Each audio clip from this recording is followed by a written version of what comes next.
네, 아는 만큼 보인다라는 이야기가 있지 않습니까? 이 물건을 가지고 한번 이야기를 해보시다 보면은요, 진짜 아는 만큼 보인다라는 그 이야기를 실감하실 수 있을 것 같습니다. 사진을 보면은 중청 정도에 해당되는 아파트죠. 아파트인데 이 물건은 감정가 4억이 나와 4억의 감정이 되어서 1차 유찰되었다가 주인을 만났네요. 한 명이 들어왔고, 근데 불행인지 다행인지 불허가 처분을 받았습니다. 그리고 또 유찰이 되고 변경을 거듭해서 다시 주인을 찾기 위해서 나왔네요. 그런데 이 물건이 이제 법률적으로는 어떤 제한을 받고 있는지 토지이용계획확인서를 잠시 살펴보시면은요, 요렇게 정비구역으로 이렇게 표시가 되어 있거든요.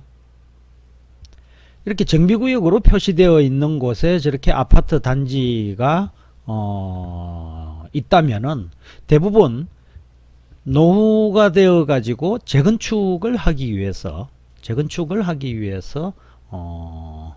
정비구역으로 지정된 것이 아닐까, 이렇게 추정을 할 수 있지 않습니까? 그죠? 자, 그렇다면은 뭐 네이버든 어디든 검색을 해보면은요, 누구라도 쉽게 찾을 수 있습니다. 이 물건은 2017년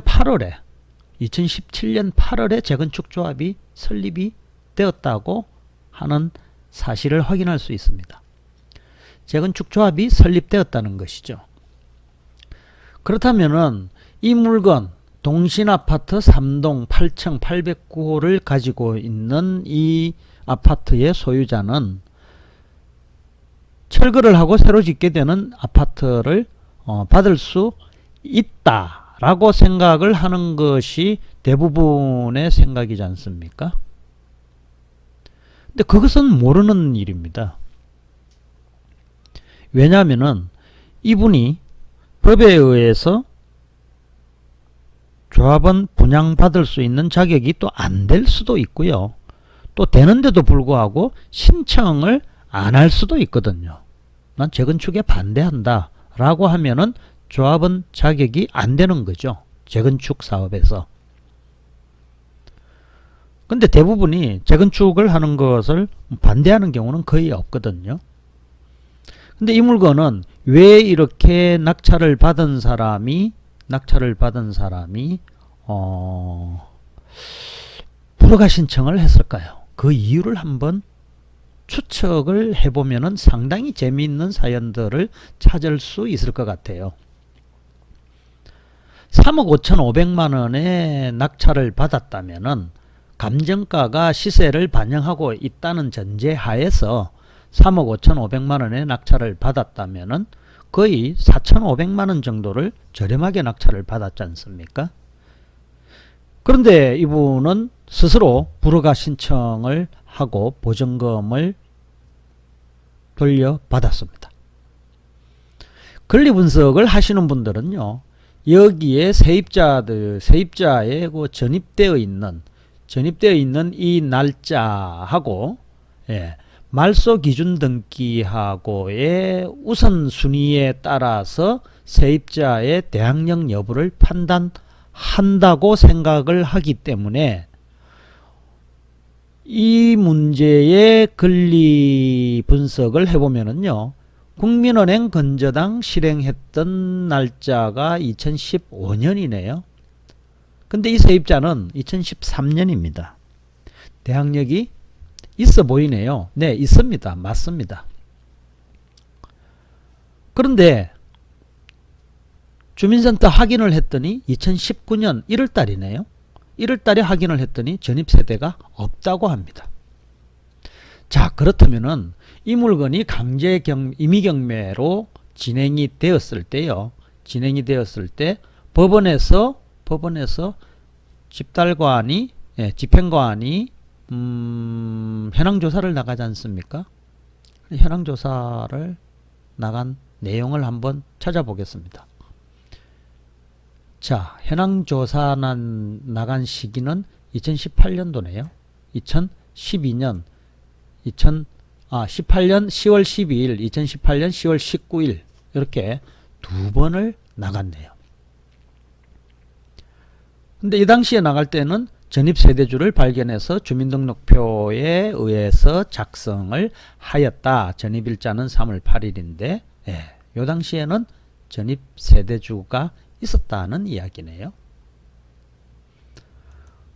그런데 지지옥션에서 조사를 했을 때는 전입세대가 없다는 것입니다.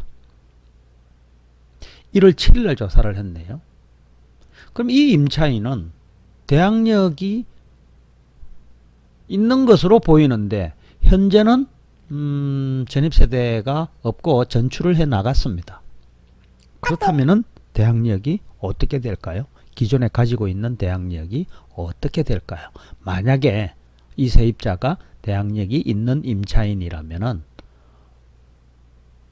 그 전입 상태를 유지하지 않고 나가버렸다 라고 한다면은 이 세입자의 대항력은 있을까요? 없을까요? 이 판단부터 해야만이 또 다른 내용을 살펴볼 수 있지 않을까요? 자, 이 물건의 경매 개시일은 2018년 9월 28일입니다. 배당 종기일은 2018년 12월 13일입니다. 지지옥션에서 조사를 한 것은 2019년 1월 달에 조사를 했고 집행관이 조사를 한 것은 2018년 10월 달에 조사를 했습니다. 그런데 배당 종기일은 2018년 12월 13일이네요. 많은 분들은 임차인이 전입한 날짜, 전입한 날짜, 즉 인도일이 언제이냐를 가지고 대항력을 판단하는 부분에 대해서는 많이 배우고 있지 않습니까? 그런데 그런 대항력을 갖춘 세입자가 전입한 상태를 언제까지 유지를 했을 때 대항력을 갖출 수 있는지에 대해서는 아시는 분들이 그렇게 많지 않더라는 것이죠. 그렇다면 대항력이 효력이 지속되는 시기가 언제까지 대항력을 유지하다가 그 이후에 전출을 해도 아무런 상관이 없게 될까요? 이 부분을 한번 생각을 해봐야 되거든요. 조금 전에 제가 읽었죠. 배당 종기일이라는 이 날짜 있지 않습니까? 이 날짜를 기준으로 판단을 하셔야 되는 것입니다. 만약에 이 세입자가 이 배당 종기일 이후에 전출을 했다라고 한다면은요, 이 대항력 있는 세입자는요, 여전히 대항력을 유지하게 됩니다. 그런데 이 날짜 이전에 집을 비웠다고 한다면은요, 대항력이 사라지는 거죠. 그런데 언제부터 언제까지 이 집에 있었는지를 정확하게 알 수가 없거든요. 그래서 개별적으로 다시 주민센터에 가서 확인을 해야 될 필요가 있죠. 이 세입자가 언제 전출을 했는지를 확인을 해야 되겠죠. 추정을 할 수 있는 날짜는 살짝 보이기는 합니다. 관리비 미납이 있네요. 그죠? 관리비 미납이 91만원 정도가 있는데 2019년 7월 5일 현재입니다. 그렇다면 8개월 미납액이 되어 있는데 그렇다면은 요 8개월을 배당 종기일까지로 역으로 계산을 해보면은 추정을 하는 데 있어서는 이 날짜가 되기 전에 이 세입자는 아마 다른 곳으로 이사를 가지 않았나라는 생각은 들지만은 어디까지나 이것은 불확실한 추정일 뿐입니다. 그렇다면은 이 임차인의 대항력이 유지가 되고 있는 상태에서 다른 곳으로 나갔는지를 찾아보기 위해서는요, 보다 더 세밀한 조사를 필요로 하겠죠. 그러고 난 뒤에 이 물건의 가치를 판단해야 되겠죠. 경매로 나온 이 물건이 누군가의 주인을 만나기 위해서는요, 많은 사람들이 재건축 투자에 대해서 상당히 호감을 가지고 있는 분들이 많으시거든요. 그렇다면은 임차인 문제는 그렇게 판단을 하고요. 자, 그렇다면은 이 채무자가 과연 새로 재건축을 하게 되는 아파트에 입주할 수 있는 자격이 되는지에 대한 부분을 나름대로 판단을 해야 됩니다.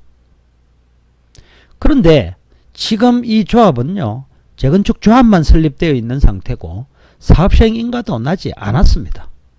그렇기 때문에 법에 의해서 된다 안 된다를 판단할 수 있는 요건은 있지만은 이 채무자가 분양 신청을 했는지 안 했는지, 조합 설립에 동의를 했는지 안 했는지 부분에 대해서는 사실상 알 수가 없죠. 여기에서 우리는 이 소유자가, 즉 이 채무자가요, 이 동신 아파트를 한 개만 가지고 있다라는 상태에서 경매가 나왔다면은요, 일반적으로 그 아파트의 소유권을 가지고 오게 되면은 당연히 건축물과 그 부속 토지를 소유한 소유자이기 때문에요, 토지 등 소유자로서 자격이, 분양 자격이 있다고 생각할 수 있습니다. 그런데 경매로 나오는 부동산일 경우에는요, 재개발 물건이나 재건축 물건이나 이 물건들이요, 어떤 일정한 기간을 정한 상태에서, 특히 재건축일 경우에는요, 조합이 설립된 이후에 이 소유자가 그 재건축 구역 안에 있는 아파트를 2개 이상 소유하고 있을 수도 있거든요. 그러면은 2개 이상 소유를 하고 있다는 것은요, 재건축 아파트를 2개를 받을 수 있다는 이야기가 되는 건가요? 그건 아닙니다. 이곳은 서울입니다. 서울은요, 재건축 아파트로 받게 되는 아파트는요, 2개, 3개가 있더라도 최종적으로는 1개밖에 받지 못한다는 이야기죠. 그렇다면은 2개 이상을 가지고 있는 채무자가 예를 들어서 1개를 팔아버린다면은 그 경매로 날아가는 아파트를 매수한 낙찰자는, 조합은 입주권을 받을 수 있느냐의 문제로 기착되는 거죠. 받을 수 있습니다. 받을 수 있습니다. 그런데 그냥 받는 게 아니고요, 전 소유자와 현재 낙찰받은 소유자가 가지고 있는 그 아파트 2개를 합해서요, 1개를 받게 된다는 그런 결론에 이르게 되죠. 다시 말씀드리면은 공유 지분으로 받게 되는 아이러니한 결과가 생기게 된다는 거죠. 청산이 되는 것은 아닙니다. 정리를 하자면은요, 이 물건의 소유자, 즉 채무자는요, 이 아파트 단지 안에 가지고 있는 부동산이 2개 이상이 된다는 사실을 서류에서 확인할 수 있습니다. 그런데 이 경우에는 확인을 할 수 있는데 일반적으로 단지 내에서 채무자가 가지고 있는 부동산이 몇 개인지를 경매로 나왔을 때는 확인하는 것이 거의 불가능합니다. 이 경우에는 어떻게 해서 아파트가, 이 물건지에 있는 아파트가 2개라는 사실을 확인할 수 있을까요? 자, 오른쪽 상단에 있는 등기부를 한번 살펴보도록 하겠습니다. 등기부를 한번 살펴보면은요, 자, 조금 크게 해볼까요? 자, 소유자에 대한 부분은 경매로 지금 나왔다는 게 있는데, 얼구에 넘어가겠습니다. 얼구에 넘어가면은 건저당권 설정이 되어 있는데, 건저당권 설정하는 데 있어서 뒤쪽 건저당권이 여러 건이 설정되어 있죠. 설정되어 있는데 마지막에 뭐가 하나 탁 보이네요. 공동담보 해가지고요. 서울특별시 월계동 436 외 세 필지 4동 3310호라고 되어 있네요. 공동담보입니다. 4동 436 외 세 필지 제4동 3310호요. 자, 그렇다면 다시 돌아가서 자 436-세 필지 4동 이 물건은 3동이고요. 4동에도 한 개 더 있다는 이야기지 않습니까? 물론 4동에 있는 아파트가 이 소유자, 이 채무자의 소유가 아닐 수도 있습니다. 아니라면은 문제가 발생하지 않겠죠. 입주권에 대한 문제는 발생하지 않겠죠. 왜냐하면은 이 단지 안에 이 채무자가 갖고 있는 부동산은 한 개라는 결론에 이르게 되면은 아무런 문제가 없다는 것이죠. 그런데 아까 등기부에서 봤던 공동담보로 건저당된 그 아파트 물건의 등기부를 띄워봤더니 소유자가 이 물건의 채무자와 똑같다라고 한다면은요, 이 물건을 낙찰을 받게 되면은요, 온전하게 새로운 아파트를 한 개 받게 되는 것이 아니라 전 소유자와 낙찰자가 같이 권리가액만큼 비례해서 그 비율로 새롭게 아파트를 받게 되는 아파트의 공유 지분으로 소유하게 된다는 것이죠. 제가 드리고자 하는 말씀은요, 여기까지는 보통 재개발 재건축 투자하는 분들이 가지고 있는 기본적이고 필수적인 마인드입니다. 그런데 저는 이 물건에 대해서 조금 더 고민을 해볼 가치가 있다고 생각이 듭니다. 그 이야기를 다시 들으려면 상당한 시간이 또 필요로 하기 때문에요. 아직 날짜가 있어서 좀 다른 날에 다시 세부적인 이야기를 해볼까 합니다. 오늘은 여기까지 하고 마무리하도록 하겠습니다.